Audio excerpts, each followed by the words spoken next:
ओम शांति। अद्भुत जीवन कहानी में हमने कल सुना कि कैसे एक ही जीवन में 4 जन्म की अनुभूति और बहुत ही अंतर परिवर्तन होते होते अब जब चौथे जन्म में आगे बढ़ रहे थे तो यज्ञ कुंड से बाहर निकलने के बाद ये संसार कैसा लगने लगा था। जो इतने लाड प्यार से 14 वर्षों तक बाबा के आसपास स्नेह प्यार दुलार में रहे, अब सुनते हैं उनके दिल के अनुभव।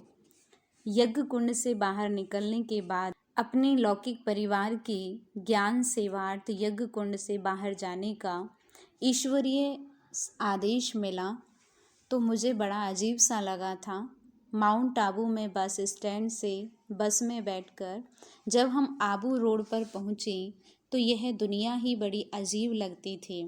प्यारे बाबा से बिछुड़कर हम पहली बार जा रहे थे, इसलिए मन में एक ओर तो यज्ञ की याद हमें खींच रही थी और दूसरी ओर इस संसार का वातावरण घोर नर्क जैसा लगता था, जिसे देखकर मन करता था कि वापस अपने ईश्वरीय कुल के शुद्ध वातावरण में लौट जाएं, जहाँ पर ऐसी अशुद्ध मन तरंगें नाम मात्र भी नहीं हैं, परंतु सेवार्थ जाना ही था। इसलिए मजबूरी महसूस करते हुए रेलगाड़ी में हम सवार हो गई। रेल में लोगों की दृष्टि वृत्ति बोल चाल रहन सहन देखकर ऐसा लगता था कि अब यह संसार बहुत ही बिगड़ गया है और मनुष्य बिल्कुल ही देह अभिमानी बन गए हैं। तभी कवि का यह गीत स्मरण हो आया, देख तेरे संसार की हालत क्या हो गई भगवान, कितना बदल गया इंसान, कितना बदल गया इंसान। सूरज ना बदला चांद ना बदला, ना बदला रे आसमान, कितना बदल गया इंसान। छल और कपट के हाथों बेच रहा ईमान, कितना बदल गया इंसान। राम के भक्त रहीम के बंदे, रखते आज फरेब के फंदे, कितने ये मक्कार ये अंधे, देख लिए इनके भी धंधे। इन्हीं की काली करतूतों से हुआ ये मुल्क मसान, कितना बदल गया इंसान। जो हम आपस में ना झगड़ते, बने हुए क्यों खेल बिगड़ते, काहे लाखों घर ये उजड़ते, क्यों ये बच्चे माँ से बिछुड़ते, कितना बदल गया इंसान। देख तेरे संसार की हालत क्या हो गई भगवान, कितना बदल गया इंसान। ब्रह्म कुमारी सीतू जी ने आगे सुनाया, बहुत समय तक यज्ञ कुंड में रहने के कारण हमें बाहर के संसार का कुछ भी पता नहीं था। यहाँ तक कि हमें यह भी मालूम नहीं था कि अब सरकार का कौन सा सिक्का चल रहा है। हम जब यज्ञ में रहती थी तो हमने कभी हाथ में पैसा लिया ना था, क्योंकि हमें कोई सौदा तो खरीदना नहीं पड़ता था। हमें तो सब कुछ ईश्वरीय यज्ञ के भंडार से ही बिन मांगे मिलता था। बाबा का यह आदेश था, यज्ञ बच्चों को कभी भी कुछ मांगना ना पड़े। बाबा कहा करते थे, सतयुग में देवी देवता कभी किसी से कुछ भी मांगते नहीं हैं। अतः अब जबकि यज्ञ बच्चे देवता बनने का पुरुषार्थ कर रहे हैं तो इन्हें भी कुछ मांगने की आवश्यकता नहीं रहनी चाहिए। अहो प्रभु द्वारा पालना की इस अनोखी रीति का हम कैसे वर्णन करें। उस अलबेले फिक्र से फारिग जीवन की घड़ियां तो अत्यंत सुख में थीं, तभी तो कहा गया है कि तुम मात पिता हम बालक तेरे, तुम्हारी कृपा से सुख घनेरे।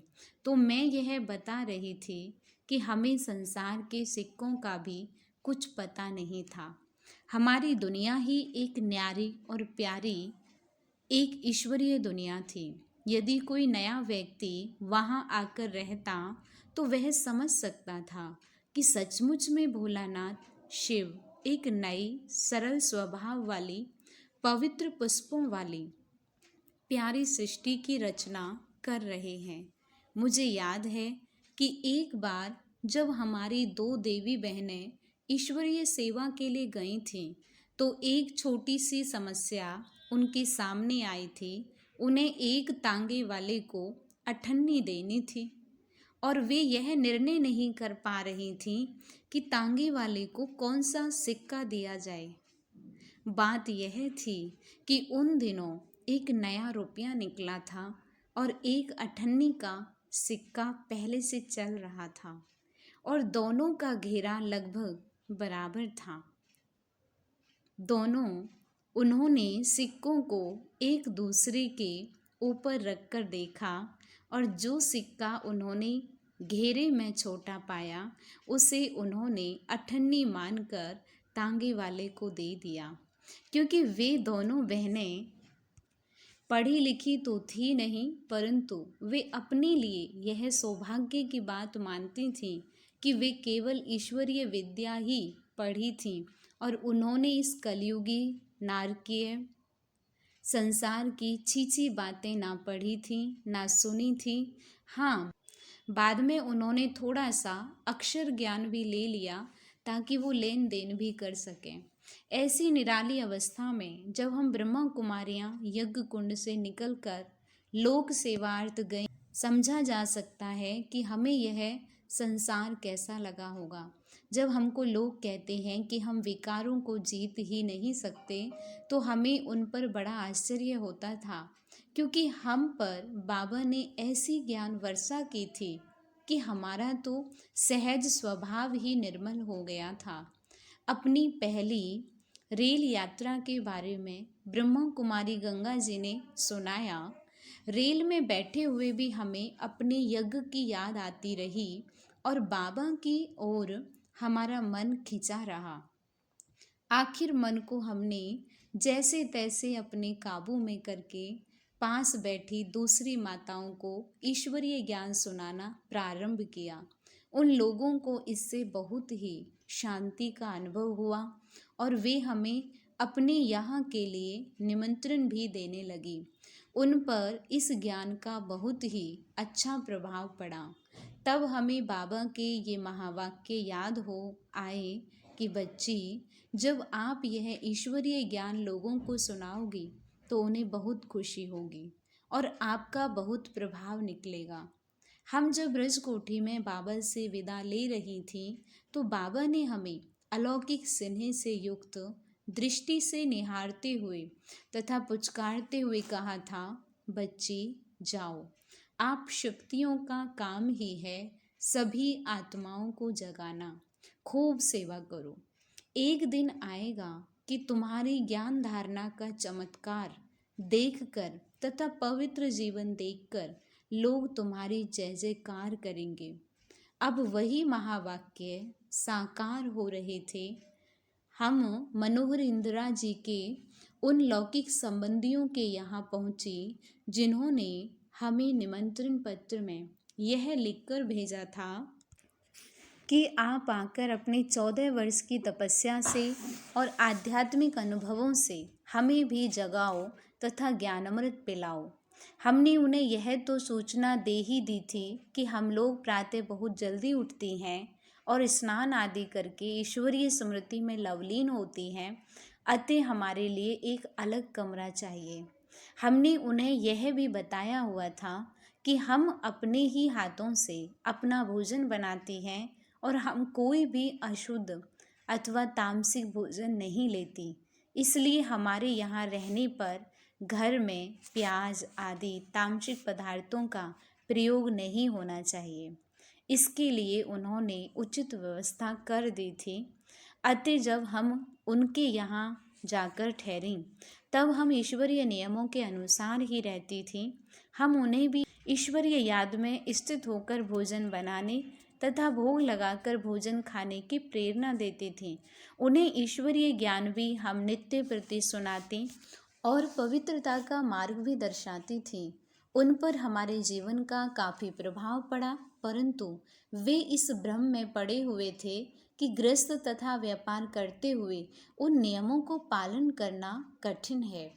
पंडित जवाहरलाल जी इंदिरा गांधी जी से भेंट। जब हम दिल्ली में उनके यहाँ ठहरी हुई थी तो एक दिन हमने उन लौकिक संबंधियों से कहा कि हमें पंडित जवाहरलाल नेहरू जी से तथा इंदिरा गांधी जी से भी मिलना है, क्योंकि हमें उनको भी ईश्वरीय संदेश देना है। हमारी यह बात सुनकर हमारे वे लौकिक संबंधी मन ही मन में हम पर हंसते थे। प्रत्यक्ष रूप में वे हमें कहते थे कि नेहरू जी से आप कैसे मिल सकेंगे, वे तो जनता को मिलने का समय नहीं देते। जब तक कि ऐसा कार्य या कोई अत्यंत महत्वपूर्ण बात न हो। नेहरू जी तो भारत के प्रधानमंत्री हैं, बेताज बादशाह हैं, बहुत ही व्यस्त रहते हैं। यदि वे इस प्रकार सभी को मिलने का समय दें, तब तो वे कोई काम ही ना कर सकें। अतः वे हमारे लौकिक संबंधी हमारे उस संकल्प को असंभव मानकर टाल देते। हमने तो उन्हें अपने साथ इसलिए चलने के लिए कहा था कि हम दिल्ली में पहली बार आई थी और दिल्ली के रास्ते से परिचित भी नहीं थी। खैर, जब हमने अपने संबंधियों का उत्साहवर्धक रुख ना देखा तो प्रभु का आसरा लेकर स्वयं ही नेहरू जी से मिलने निकल पड़ी। बाबा ने नेहरू जी को एक ग्रामोफोन रिकॉर्ड तथा कुछ साहित्य ईश्वरीय सौगात के रूप में देने के लिए हमें आदेश दिया था। अतः हमने सोचा कि हम प्रभु प्रेरणा के अनुसार ही तो प्रभु संदेश देने जा रहे हैं, अतः चलो हम चलती हैं। आखिर हम 3 मूर्ति भवन में जा पहुँचे। हमें उनसे मिलने का समय दिया गया। पहले हम इंदिरा जी से मिली। उन्होंने हमसे पूछा कि यह ईश्वरीय ज्ञान भारत की क्या सेवा कर रहा है, वहाँ कितनी माताएं रहती हैं, क्या ज्ञान मिलता है, आदि आदि। हमने उन्हें ईश्वरीय संदेश तथा माउंट आबू में यज्ञ में पधारने का निमंत्रण, ईश्वरीय साहित्य दिया। उन्हें हमने ईश्वरीय साहित्य और निमंत्रण के अतिरिक्त वह रिकॉर्ड भी दिया। उस रिकॉर्ड में यज्ञ माता सरस्वती जी का एक दिव्य प्रवचन भरा हुआ था, जिसमें वर्तमान समय की पहचान, परमपिता परमात्मा द्वारा हो रहे ईश्वरीय कर्तव्य, आने वाले महाविनाश, जीवन में पवित्रता की आवश्यकता आदि आदि पर प्रकाश डाला गया था। हमने उस मुलाकात में उन्हें वह रिकॉर्ड देते हुए उसमें भरे संदेश का सार बताया। दिल्ली में चांदनी चौक के प्रसिद्ध गौरी शंकर मंदिर, जो कि लाल किले के निकट है, उसमें भी हमारे 2-3 भाषण हुए। मंदिर के सेक्रेटरी ने हमें मंदिर में ऊपर एक कमरा निवास के लिए तथा आने वाले जिज्ञासुओं से ज्ञान वार्तालाप के लिए दिया था। जिन दिनों हम वहाँ ठहरी हुई थीं, उन दिनों मंदिर में आने वाली माताएं पूजा करने के बाद हमारे पास आती थीं। उन्हें जब हम ईश्वरीय ज्ञान सुनाते तो उन्हें बहुत ही आनंद मिलता। पुरुष भी आते थे। हम सभी नर नारियों को ईश्वरीय स्मृति में अर्थात योग में बिठाती थीं। उन्हें बहुत शांति अनुभव होती थी। कुछ एक माताएं ध्यान अवस्था में चली जाती थीं।